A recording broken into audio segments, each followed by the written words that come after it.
If you a veteran, tired of denied service connection, the VSO ain't really hell, being called A-1 VA ratings with perfection. Hey everybody, and welcome back to the A-1 VA Ratings Show. Today we have a very special guest, Mr. Ben Mostyn. He is currently running for Republican House Representative here in District 117. Ben, thank you for coming out. Thank you. Thank you for having me. Yes, sir.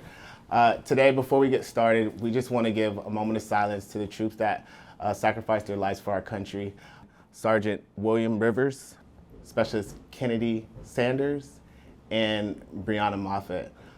If we can just have a moment of silence, please, sir.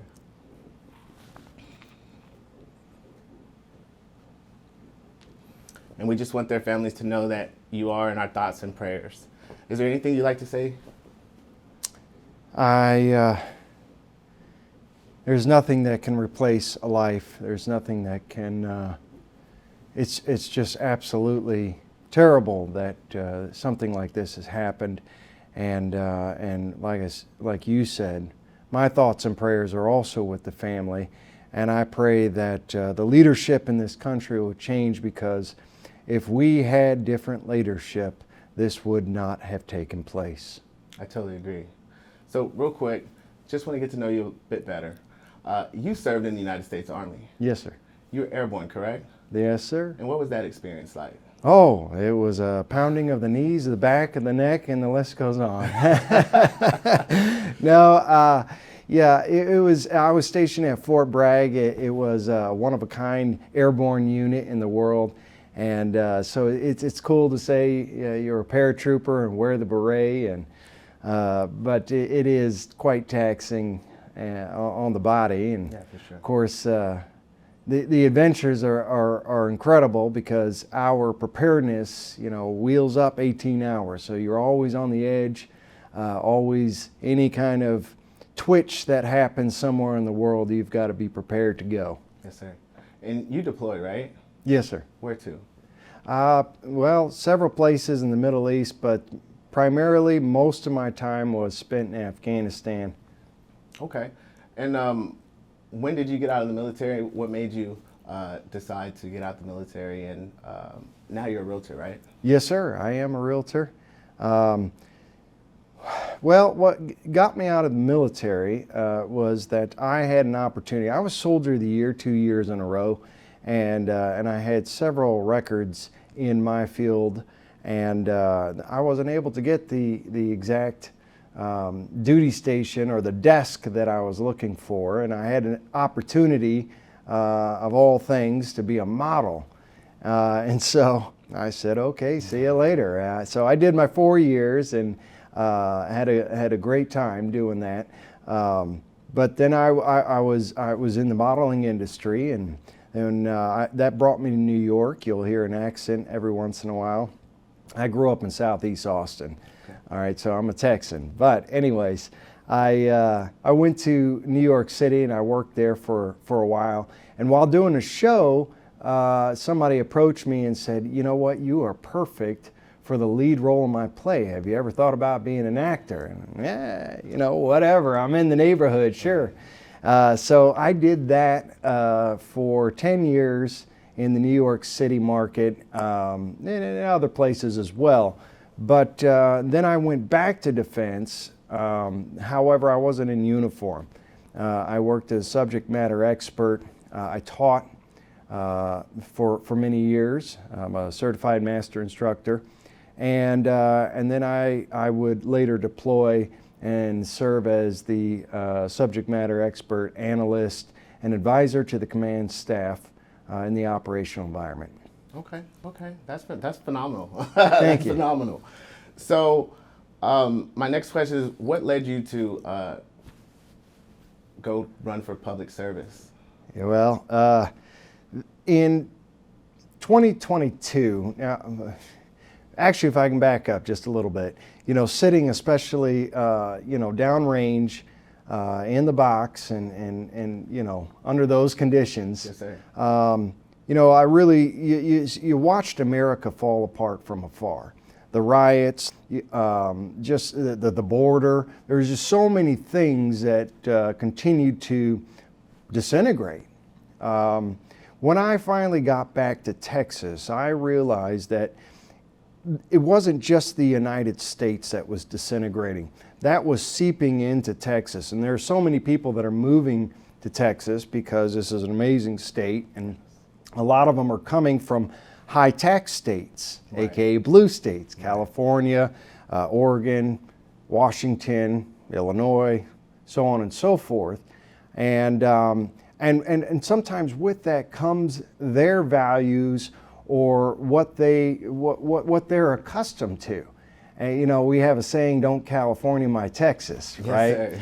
And so in 2022, the red wave that was supposed to happen, that didn't happen, and I said, "Oh man, I've got to do something." Yes, so sir. I went out and started talking to the movers and shakers in Bexar County and in surrounding counties, saying, you know, this is who I am. What do you need? How can I help? Just put me in, coach. And everyone said, with your background and with your energy, we need you to run for office. And so some research was done. We looked at what would be the best fit for me and what was achievable. And that's how we found that District 117 on the far west side of San Antonio would be a fit. Well, you got my vote, that's for sure, y'all. Thank you. Hey, quote me on that, okay? Matter of fact, when you go down to the polls, I'll go with you. Awesome. Yes, That sir. is great. Fantastic. It's a pleasure to be in your proximity. So real quick, for the black voters, a lot of black voters have been switching sides. Me personally, I did vote for Donald Trump the first time. Second time, I didn't go out and vote. I really look forward to Donald Trump being the president again. I'm really looking forward to him eliminating those payroll taxes that we have to pay as small business owners. How do you think that'll impact our community? Wow, there's a lot to unpack there. First of all, having a federal government that is securing our border, that is performing what needs to happen here in America, and is guiding this country back to what made us great, and ensuring that we stay the greatest nation in the world. That is going to take leadership, and I do hope that Donald Trump will not only win, but is able to bring that back in without being stonewalled from people on the left or even people within the Republican Party, the establishment that just don't like him. If you cut out the noise and you look at Donald Trump, you turn off television, turn off the radio, get off social media, whatever, right? And just look at the world around you. Look at what we have, right? And compare it to now and compare it to when he was president. We didn't have the border crisis. We didn't have high gas prices. We didn't have North Korea shooting missiles. We didn't have China trying to go into Taiwan. We didn't have Russia invading a country. We didn't have the Middle East on fire all over the place. Okay, so there's so many things that strength and stability and good leadership brings to these United States. Now, when we start looking at the black voters, when Barack Obama ran for president, I wanted to vote for him. I mean, what a moment in history. Right, absolutely. We have achieved something that people thought we could never achieve. But this is the United States of America, and this is what makes our country incredible. We did break the glass ceiling. We've broken so many glass ceilings. And we are getting closer to the dream that Martin Luther King had, that we are judged by our character and not by the color of our skin.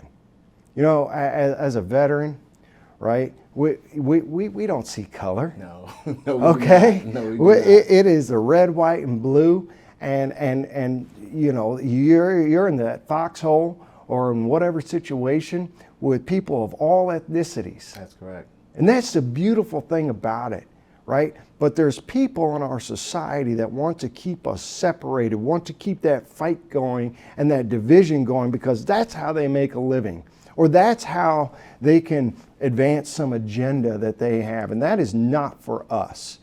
And so I am so pleased that the black community, Latin community as well, right? Hispanics also are waking up, but the blacks are starting to wake up and say, wait a minute, what exactly did I get by having or by voting Democrat? And the answer is nothing.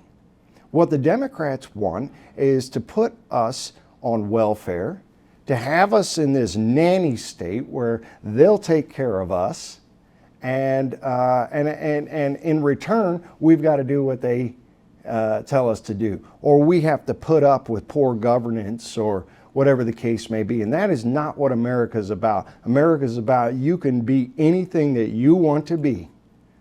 All you have to do is dream. All you have to do is work hard. And all you have to do is have that determination, grit, and character, and you can achieve the greatest position in life for you, your family, and as a result, that puts us as a state and as a country in the most powerful and unique position, and that is why America will always be the most exceptional country in the history of this universe.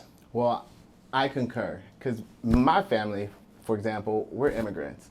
So my dad's from Barbados. He served in the Army. He got his citizenship. A recent interview you did, you said 300,000 people came across the border, enough people to fill up a football field. 4 of them. 4 of them, wow. Okay, 4 Alamo Domes. Wow, that's insane.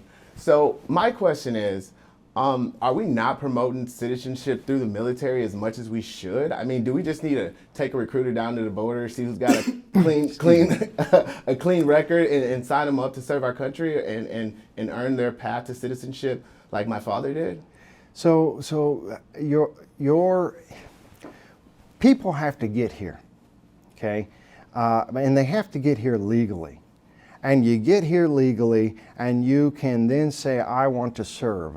I want to expedite my American citizenship by serving my country, and that's the way forward.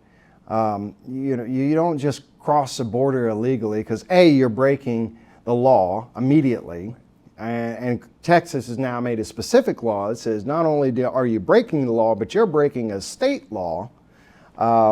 But you're breaking the law, you're breaking international protocol and how things work. If I go to another country and I just cross over the border and I'm not over there, I don't have my paperwork or the proper documentation, they'll kick you out, they'll throw you in jail. Actually, this is off topic, but when I was in Kuwait, they actually took my passport and said that I was in Israel prior to returning after I just left Germany. And that was a horrible experience, man. I'm talking about they treated me terribly. And I was a government contractor at the time. So yeah, I totally get it. You gotta have your paperwork straight. You gotta have, you gotta follow the law, and especially the laws of their land, especially in Kuwait, because that's not somewhere you wanna get in trouble. Little pro tip, if you ever do that again, when you go through Israeli immigration, ask them to put it on a separate sheet of paper. They'll do that for you. Well, and that way it's not in your passport book, and you can traverse the Arab borders with less problems. Well, thank you for that advice. Yes, sir. You're about 4 years too late. But you know what? It was nearly an international incident. Yeah. So I can imagine. I got a little bit of trouble for that. But nonetheless, all the voters that live off of 90, and I'm not going to say my neighborhood, but I will post it in our neighborhood page. I'm asking you guys to come out and support Ben on Election Day. We need to get him on March 1st. Yes, sir. Well, early voting, I believe. Oh boy, February. Yeah, that sounds about right. And to put that in perspective, and by the way, because I'm the Republican nominee, technically it's just me that needs to show up and vote, and I'll be good to go. So November is the most important. And for your viewers, my House District 117, is on the outside of 1604. So the west side of 1604 out to the Medina County line, and then from Culebra, it goes south outside 1604 until it gets to Highway 90 and then it crosses over just a little bit, and then doglegs to the east over the Lackland Air Force Base area. And so if you live in that area, please get out and vote. Vote for Ben Mostyn. Go to mostynfortexas.com and support the campaign, and let me know how you can help, because we need all the help possible, right? And you know what? We were talking about Trump earlier, and a lot of people get upset, you know, with MAGA. Why would you get upset with MAGA? That is Make America Great Again. Who does not want to make America great? Yes, if America is great, then all of our lives are great and everything around us is awesome. And in order to get there, we have to change the way we think, the way we have voted in the past, and vote Republican. Thank you, Ben. Thank you for that. It's a big tent. Yes, sir. Right? The Democrats are getting smaller and smaller because they have a more myopic perspective of or worldview or where they want to go, and the Republican tent. You know, a 1965 Democrat is the same thing as a Republican today. Right. My dad told me that actually when I was growing up as a kid. That's right. So there's plenty of room for everybody. Come on in. Well, you guys heard it. Vote Ben Mostyn. We're definitely rooting for you over here at A-1 VA Ratings. It's a pleasure having you. Thank you. Thank you so Thank much. you. Appreciate it. Yes, sir. My pleasure. And that's it, you guys. Make sure you guys stay tuned for more episodes of the A1 BA Rating Show. Like and follow us and subscribe. If you have any issues or any questions, you can always drop them in the comment box. Ben, how can the community get in touch with you, whether they want to ask you questions about their civil rights or buy a house? What's a good phone number to get in touch with you with? 210-379-7117. That's 210-379-7117. And if you Google my name, Ben Mostyn, real easy to remember. Ben Mostyn from Austin, never been to Boston. That's an easy way to most objective solution to your needs. So, you want somebody that represents you here in the state of Texas and is a fighter for you? The most objective solution to your needs is the answer. You need a house, you need to sell a house, whatever the case may be. You can Google my name. I am super easy to find as a realtor and also as a candidate running for office. Fantastic. And one last thing, we will be making a special donation to Mr. Ben's campaign this evening. So once again, it's just a thank you for coming. Oh, thank you. I appreciate it. Appreciate it. All right. All right, y'all. That'll be it. Till next time. Are you tired of getting denied for the increase in your disability rating that you deserve? Contact A1 VA Ratings, 210-668-6065. Serious about veterans, serious about results.